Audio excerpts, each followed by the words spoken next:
Written by you/theoddcatlady. Under the back porch.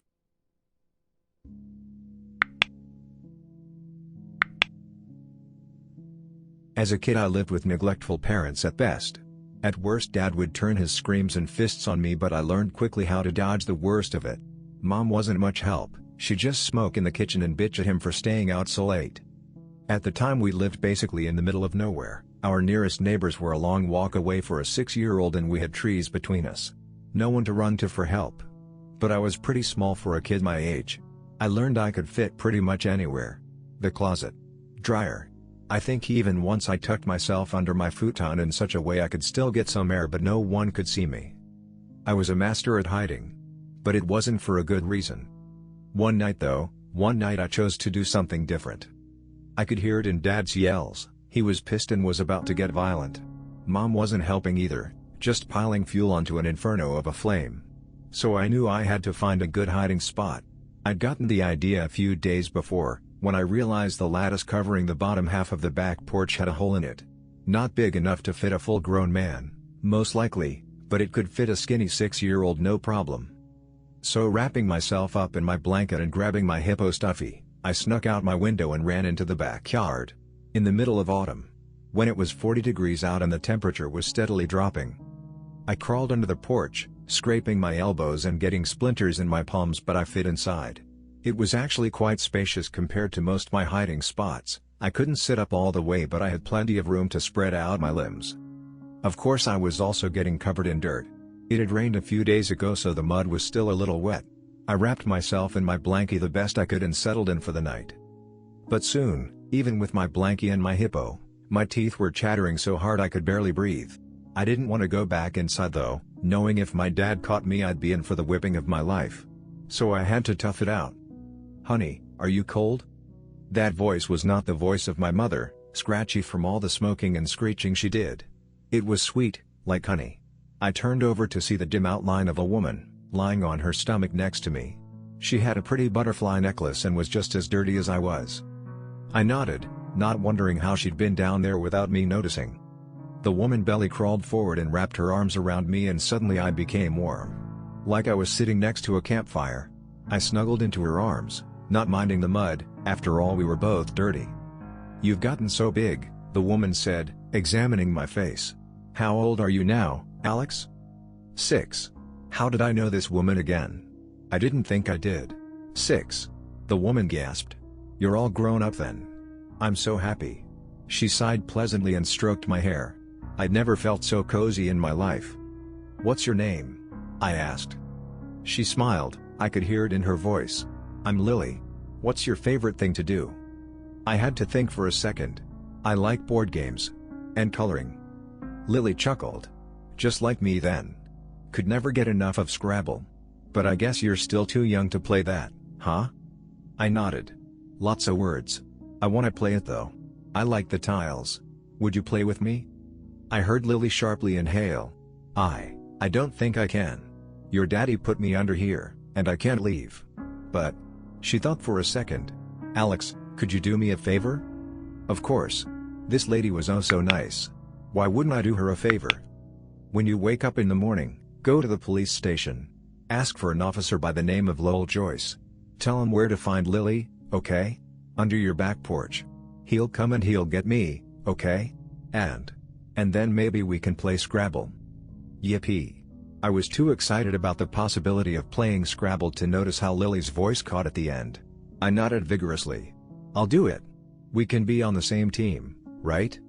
Lily softly laughed. "I'll help you understand the rules. Good night, Alex." When I woke up the next morning, I heard Lily's voice. "Go now. Your dad's gone to work. I'll tell you how to get to the station." Rubbing my eyes, I crawled out from under the porch and went into the house to grab my shoes and a coat. I shivered in the frosty cold. But I thought Lily was right behind me. After my shoes and coat were on, I started walking. It was long enough to get to the neighbor's house. I really can't remember how long it took to get to the police station, although I have no idea why no one pulled over to see what the hell a 6-year-old in dirty pajamas was doing walking alongside the road. Lily kept guiding me onward. "Wait. Okay, cross the street now. Turn right here. Keep going. You've almost made it. I nearly collapsed with exhaustion by the time I walked into the station. The guys out front chatting and having a good time didn't see me until I almost made it to the front desk.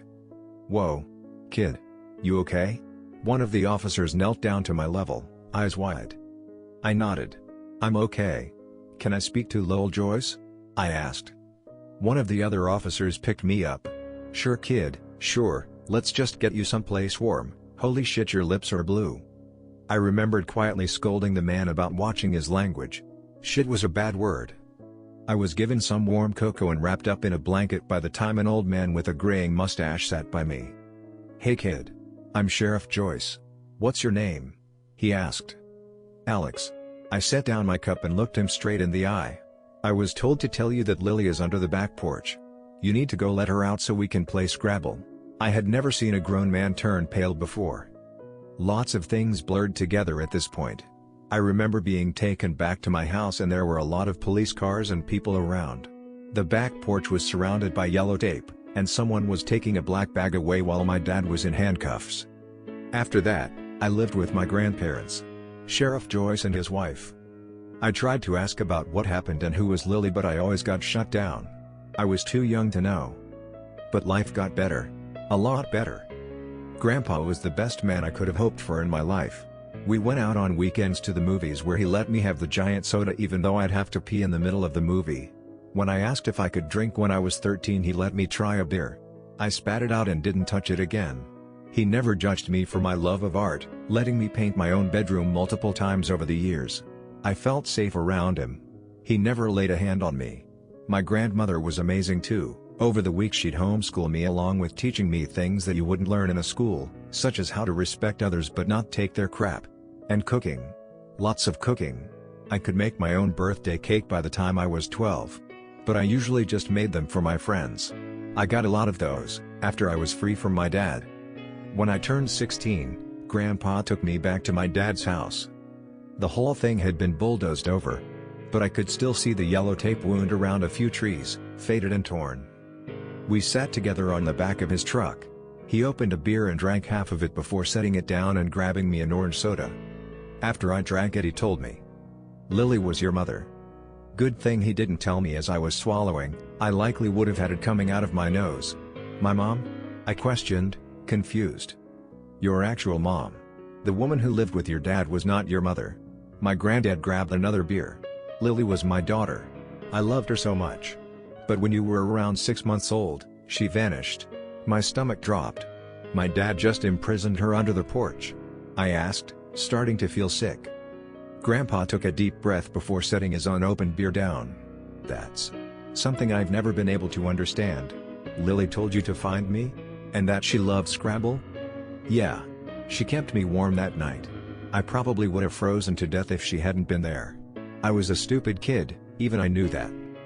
Grandpa went dead quiet before he opened that beer and slammed the whole thing. "Alex, Lily had been dead the whole time she was gone.